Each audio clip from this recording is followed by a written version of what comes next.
And welcome everybody to Between the Stripes. This is your daily diet for Indiana sports. Well, tonight we're talking football again, and we're talking about stats from last year and how many people we lost and the stats that we lost and who we're bringing in to replace those lost stats. Also, too, we're going to talk about Alabama online trolling. We're going to review some of that tonight, as well as that final question: why does Nick Saban hate us so much? Well, before we get started, I'm going to bring in our new guest tonight.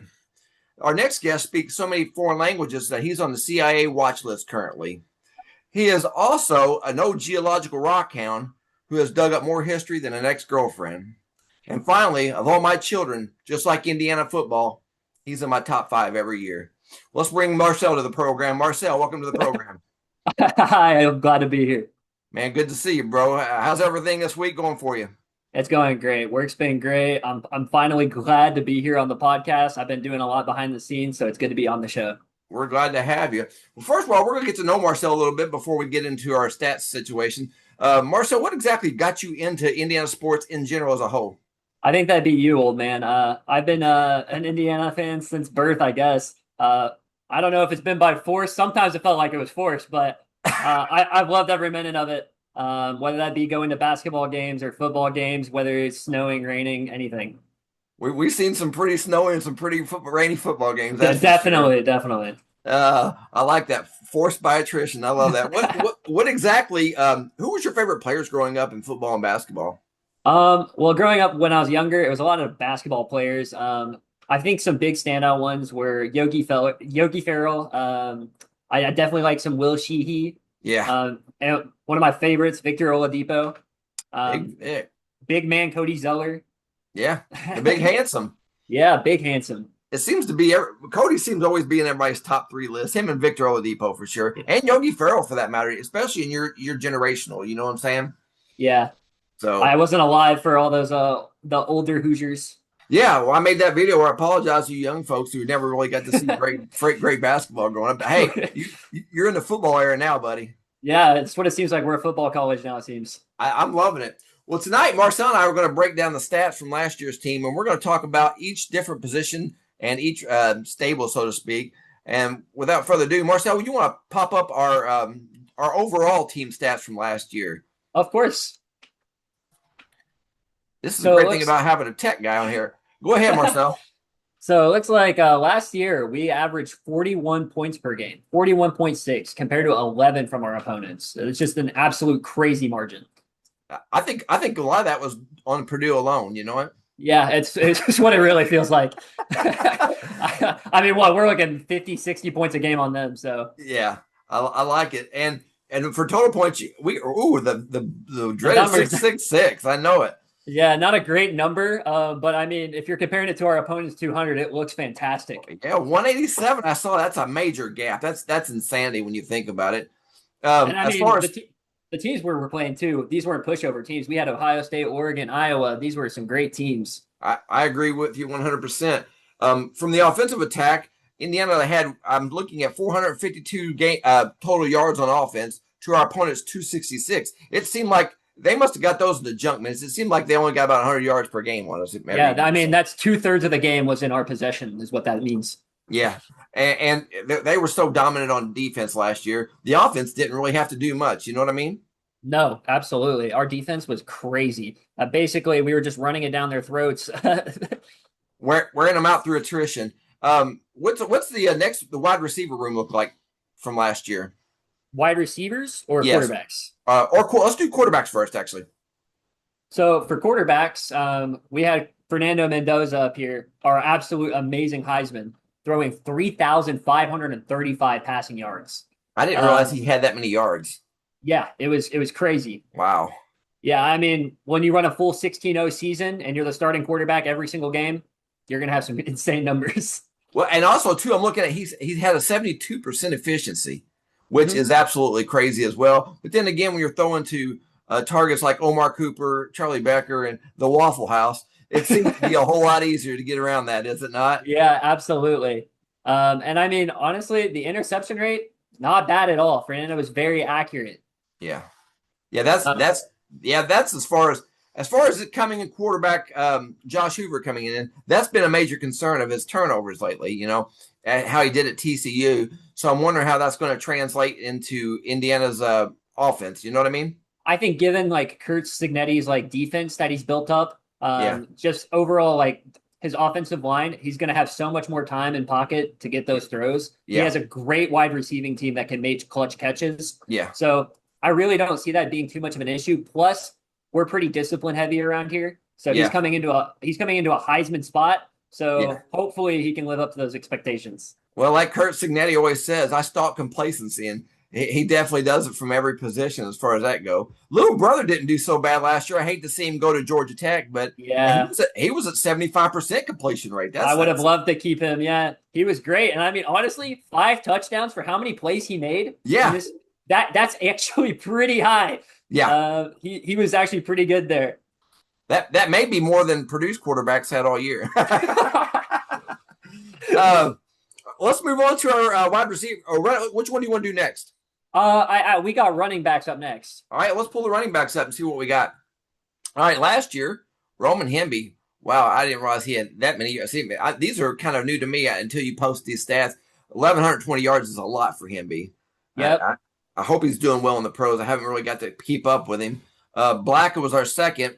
But Martin was our most efficient with a 6.5 average yard carry. Yes, we were talking about that with the Crimson Crew. And if you get Martin's our fastest running back. He may not be the strongest or the most power back, but if you get him in an open field, he is absolutely dangerous. Now, something I wanted to include in here. Fernando Mendoza snuck in 7 rushing touchdowns in the season. I knew he had a couple. None bigger than the championship game, right? The Mendoza dive, right? I mean, that was absolutely a piece of art. I mean, I think we're working on getting it hung up in your room right now. So I'm working on the process of getting the graphics done for that. So that's definitely going in the man cave. I think that's the most iconic. That or the Omar Cooper catch, But I mean, he's got the same touchdowns as our running backs. It looks like. I didn't realize that until you showed that. So that tells you that a lot of our yards last year came from passing. Which, speaking of passing, let's look at the wide receiver room next. Oh, absolutely. And there our receiving leaders, we had obviously Omar Cooper Jr., great first round NFL draft. Yes. Elijah Surratt, Waffle House, Charlie Becker from Tennessee. Glad to have him back this year. Amen, absolutely, brother. Amen. He's going to be such a leader in that position. Yes. EJ Williams, fantastic. Noah Kowski, what a bad loss there. You're right. Yes, I agree. He was a very underrated tight end. I mean, he was a great blocker up front too. Oh my gosh, yeah. I mean, honestly, I don't think he got anywhere near amount of praise he deserves. I completely. Can you flip backwards to the running backs for a second? Yeah, absolutely. I wanted to look at something. So we lose Hemby, we lose Black, but we got Kobe Martin back from last year. Yeah. And bringing in Turbo Richards. Yeah, from Boston College. Yes, and we're also bringing in we had him last year. He just got hurt. BB. Yep. BB got hurt last year, and he was absolutely dominant last year. So I expect BB and Turbo just to take over where Kalen Black and Roman be left off. Yeah, those seniors should be able to make such a good leadership example too for younger wide receivers. So I mean, for running backs, it's going to be great. Sure. Okay, let's flip back to the wide receivers and see who we're bringing in to replace that loss. So Omar Cooper and Surratt are by far our biggest 2 receivers lost, but we're bringing in the All-American, in my opinion, Nick Marsh from Michigan State. The guy can, not only does he catch well, he's got stick him on his fingers, but he also can do yards after the catch. He's been known to be very evasive. Mm-hmm. And we got quite a nice wide receivers coming in. We got Tyler Morris from Michigan. He's going to be more the slot receiver, as well as Damian Chandler back from that last year, and LeBron Bond. Yeah, for the freshman last year. Until he got hurt, he was really kicking it, was he not?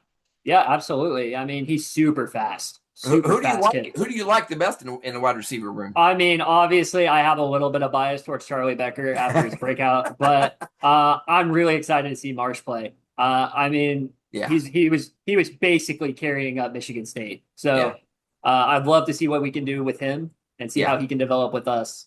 Isn't it insane that Becker was off the bench and he's a Yeah. household name? He's on I the mean, watch he's list of going he's everybody. going first round. He's going first round. Absolutely, and he come off the bench last year. That tells you that this offensive coordinator Shanahan can really develop wide receivers.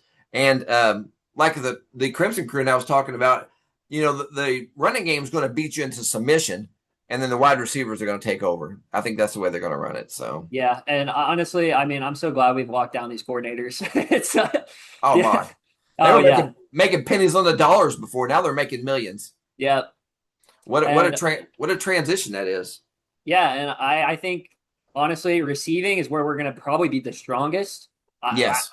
I don't think running is going to get better. I do think receiving is going to get drastically. I think it's either going to stay the same or get better. Do you think running backs will be able to be maintained, though? They won't get worse, I don't believe. No, I don't think we're going to get worse. I think we're going to be able to maintain. Okay, it's the same stability last year. We basically got the three-headed monster running backs again this year. So, Yeah. well, what do you got on the next stats? I want to see what's going on next. So we got our defensive tackle leaders. Okay, all right. So, Elijah Hardy, I did not. I thought, is he leading that? He is. No, No, Fisher. I don't have these ordered. Okay, Fisher is leading the attack. Man, that was a huge loss. That he's that cognitive man in the middle who makes all the stuff happen. So Another player who did not get as many flowers as he deserved. I totally agree with you. We do have Elijah Hardy coming back. Lewis Moore moves on, and so does Isaiah Nance. Jones. Isaiah Jones returning. He does return, and he'll get that green dot this year. He will replace Aiden Fisher, and I think he'll replace him seamlessly. Don't you think that? I think so. Yeah. I mean, they worked together pretty well last year. Yeah. He had a lot of time to learn under Fisher, so I think Yes. he's going to fill that spot great. I agree. Does it hurt losing D'Angelo Ponzo? Yes, he's my second favorite player from last year. It's gonna suck having him gone. I mean, what a clutch player! The pick six against Oregon. Yeah. Just overall, he was everywhere you needed him to be all the time. So Yeah. great Well, player. I'm gonna hate seeing that.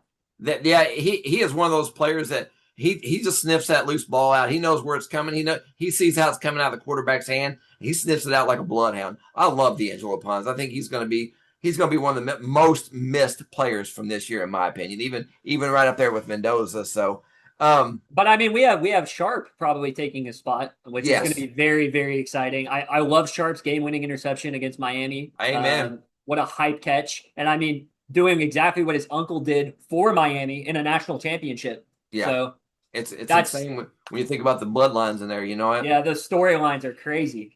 Yeah, 100%. And then Mendoza going back and winning in front of the home crowd. You know what? Yep. So it was a storybook game last year, a storybook season for the most part. You know what? And I think those little plays throughout the year, like Cooper's catch in the end zone. I mean, it looked like his foot grew an extra inch to make that in. D'Angelo Pond's interception from the Oregon game to start the game off, and the block punt.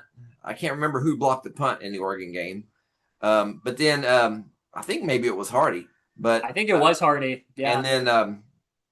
And then just like I said, the Mendoza dive to seal it off, and the Jamari Sharp's interception to seal the game at the very end. It felt like every time something was going to go wrong, which is where Indiana is very good at failing. Yeah. And we actually were able to make something go right. I have to apologize for bringing you up in a really bad football environment for 20 years, buddy. But hey, we're on top now. The abuse is over. The abuse is over. We're number one. We're number one. That's right. It's finally over. I'm glad to hear that. Well, so moving speaking right of along, abuse, yeah. Speaking of abuse, I said speaking of abuse. Speaking of abuse, let's talk a little bit about the Crimson Tide. Okay, I know we've had discussions in the past about online trolling that you've gotten into it with several Alabama fans. Their arrogance, their lack of tolerance. I don't know what you want to call it. Jealousy. What's that been like for you? Yeah, I mean it's crazy to see like a team that you would argue is number one historically be jealous of a team that is the worst historically.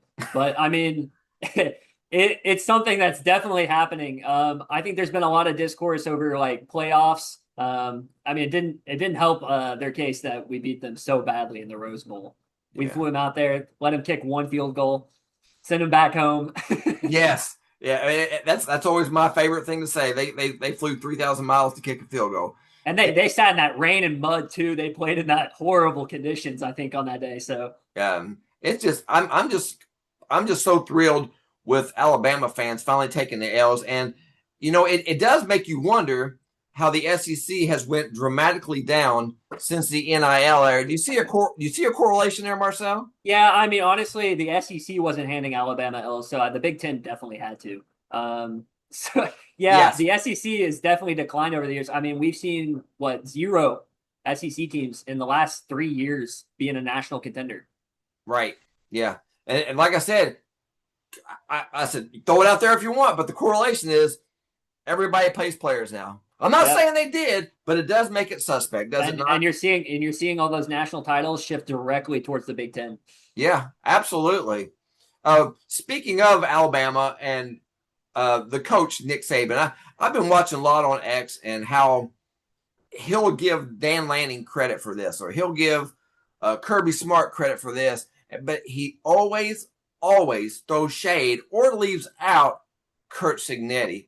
What's your opinion on that? Why do you think Saban just dislikes this so much? I'm not 100% sure. I mean, there's no public information on it, but there definitely has to be some locker room beef. I know we've talked a little bit about this, but overall, you would think it would be a number one bragging right from a coach that's so Sure. touted as Nick Saban that you have had this arsenal of head coaches across the nation all competing for national titles every year. And now that you have Signetti out there and he's winning an undefeated national championship at a scale that has never been done before, that would be a great bragging right. But as you said, he's picked against us on every game. On Twitter, Every he's single game. publicly complained about our schedule. He's complained about NIL money. Yeah. I mean, I'm not 100% sure why, but they're both loudmouths, Signetti and Saban, so it's definitely something. I think it's a character thing. Is it two egos in the same room? I think so. I think so. I think Signetti's the kind of guy who wouldn't be pushed around by Saban as much. Yeah. I feel like there. I mean, not discrediting the other coaches that have been under Saban, but I don't think Dan Lanning's going to put up as much of an argument as Kurt Signetti would. I agree. I remember there was an old speaking of that, there was an old story about back when Bob Knight played basketball Wait, at Ohio State under a Hall of Fame coach. They won the championship that year when Bob Knight was a player. And I remember the coach and Knight getting into it about Knight saying this is how we should run the program, this and this. I'm like, you're getting jerked from a player told what to do. So I think you get two egos in the room, it can be bad. I mean, I love that Indiana finds these hot-headed egos. I think if we've always find success with these coaches, they're the craziest egos. I learned today, actually, that Bob Knight told the football director that we shouldn't allow our players to wear black jerseys after we played Kentucky. Did you know that? I did not know that. No, he said black jerseys have no place in the football program. And then since then, we only used black jerseys once. Yeah. Well, we were actually talking about that because they released on Twitter, they released a black jersey with the schedule. And we were talking about, they got a sharp look. I got a love-hate relationship with the black jerseys. They're so non-traditional, but they're pretty sharp looking. Yeah, and I mean, every team rocks a black jersey every now and again, and it looks so good. Yeah. I mean, I got as long as it's not your standard, I feel. Yeah, I got mixed emotions about the black jersey. It is sharp looking. It definitely, it's sleek. Yeah, you don't want to end up looking like Purdue. It's just not a good look. That's not a good look, especially how Purdue plays in it, especially in football. That's absolutely or those black end zones. Oh my gosh. Yeah. We were talking about Saban a minute ago, and I heard a story. Now, I don't know if it's true or not. I heard it from another podcaster, and he was talking about there was a situation back years ago when Saban came into the locker room. All the assistants were sitting there on the benches or whatever. And Saban says, Kent State, which I think Saban came from Kent State, has a football job opening, and asked the assistants in the room, would anybody care to apply for the job? And the way I understood it, Kurt Signetti was the only one that raised his hand. And maybe that's where it all started. Maybe he's like, maybe Saban's like, man, your lack of loyalty sucks, but you know what? He had them aspirations, and you find it odd that if a former coach of Saban wants a job, he gets the job. Yep. And all of a sudden, Cignetti doesn't get this job, and he has to go to Division II. That makes me wonder if he was bad-mouthing Cignetti behind closed doors. What's your opinion on that? I mean, definitely. There at that era, there's absolutely no program in the entire nation that would turn down a Nick Saban recommendation. My thoughts exactly. And if you're working directly under Saban, there's no reason that Saban wouldn't give you a recommendation. Yeah, yeah. Unless there's something going on, like we said, like yeah, there was already that hatred almost. Cignetti has just a way of making everything he touched turn to gold. He was so successful at IU, Pennsylvania. And then at James Madison, Elon only won 8 games before he got there, and he won 8 games in the first season. I mean, the Cignetti effect it's very real. And Google him. we were talking at work today. I was talking to a buddy of mine, and he was saying how great Saban was, and Saban this, and Saban that. And I get Saban was very successful. Now the deal program comes in, and all of a sudden, it drops. And he made the statement that Saban was a great coach to get all these players. How did they get these players? If you're a 5-star quarterback, I'm not saying it, but if you're a 5-star quarterback, why would you want to go set third string behind 2 other quarterbacks, knowing that you won't see the field? Yep, knowing you're not going to get drafted either. There's no way you're getting drafted if you didn't play a single snap of college football. Yeah, and you have to wait 2 years to get your name called. You know what? Yeah, you're a 5-star recruit to go not drafted. There's no way. You're definitely getting something in return. Right. They'll eventually get drafted, but you're right. I mean, they could go to a smaller program like a TCU or a Texas Christian. I mean, not Texas Christian, but SMU or something like that, and start right away. So yeah, that always makes me wonder what they were doing for all these years. Like I said, not saying it, not going to get liable for it, but I'm just saying it makes you absolutely wonder. You know what I mean? Absolutely. So, what do you think about Hoover coming in this year? Do you think Cignetti can turn him in to another Mendoza? I'm so excited for Hoover. Yeah, I mean, honestly, his yards last year were top of the line. Yeah. It's just the only thing he had problems with is that turnover rate. Yeah. And I think when you have a coach as disciplined as Cignetti, the program that we put Mendoza through. Not saying Mendoza wasn't self-driven. The man was definitely self-driven. Yes. But I think with that program in line and our defense, our offensive line, there's no way he doesn't have the right tools to succeed at IU. Yeah.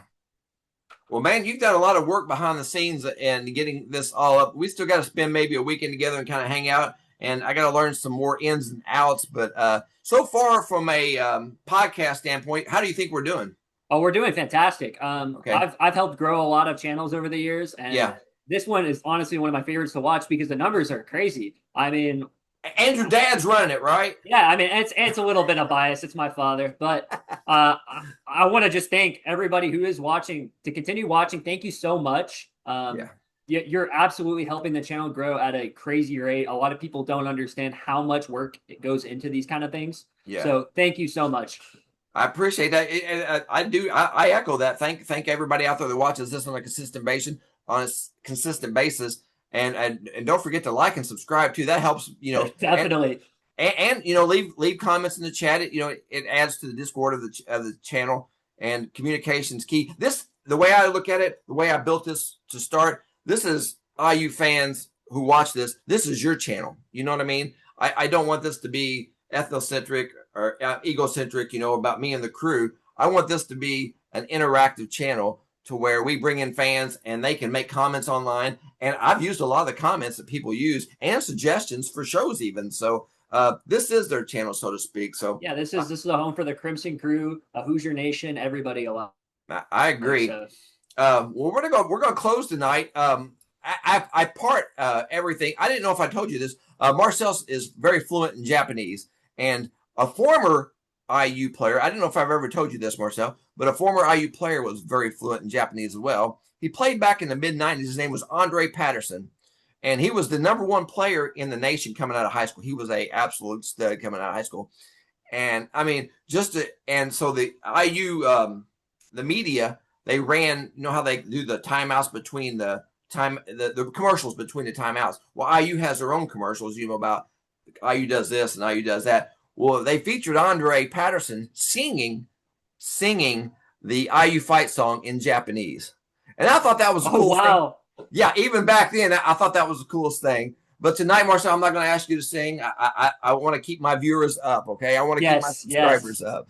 But in closing, I always say keep the passion, keep the faith, but always keep it right here between the stripes. Could you say that in Japanese for us, and we'll end the show there, buddy? I'll send it off with a different one. I'll say, 見てくれてありがとうございました。頑張り、インディアナ. I don't know what he said, but join us next time for Between the Stripes. Until then, take care of each other. Have a good one, Hoosier Nation.